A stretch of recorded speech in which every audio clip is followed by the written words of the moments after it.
Isinailalim sa autopsy ng NBI ang labi ni Jenny Alvarado, ang OFW na nasawi sa Kuwait, na nung una ay maling bangkay ang naiuwi sa Pilipinas. Hinala pa rin ng kanyang pamilya, may foul play sa insidente lalo't puno raw ng pasa ang kanyang labi. Saksi, si Von Aquino.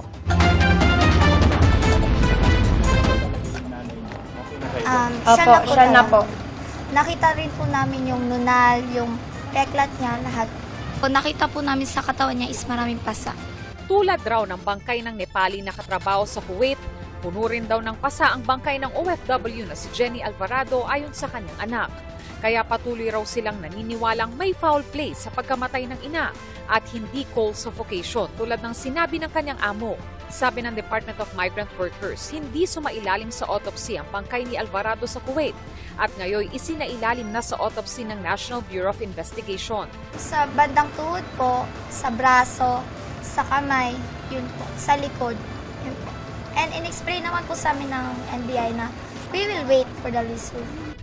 Habang inaantabayanan pa rin ng DMW ang police report mula sa Kuwait, pinag-aaralan na rin ng DMW ang mga legal na aksyon sakaling lumabas na may paglabag sa Kuwaiti law ang employer ni Alvarado, maging ang shipping handler na nagkamali sa pagpapadala ng bangkay sa Pilipinas.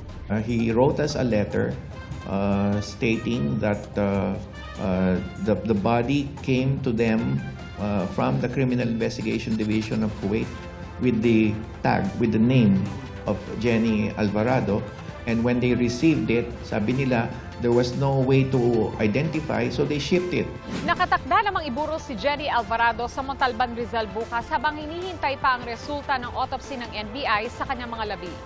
Panawagan naman ng pamilya ni Alvarado sa gobyerno. Sana maging tanda na to, sana huli na to na namamatay na umuwi mga Pilipina dahil sinasaktan o inaagrabyado man sila. Sana hustisya talaga at hindi lang magiging kwento to na porket nalibing na tapos na, hindi po. Ilalaban ko po siya. May mananagot po talaga dito. Managot ang dapat managot. Idiin ang dapat idiin. Sabi ng DMW. With what has happened, no? Yung mga pagkasawi ng OFWs natin ngayon sa Kuwait ay rene-review din natin ngayon yung current policy na yan, kung dapat ba natin higpitan at kung dapat ba nating magkaroon pa ng more stringent measures sa pagpapaalis ng ating mga domestic workers. Para sa GMA Integrated News, Von Aquino ang inyong saksi. Mga kapuso, maging una sa saksi. Mag-subscribe sa GMA Integrated News sa YouTube para sa iba't ibang balita.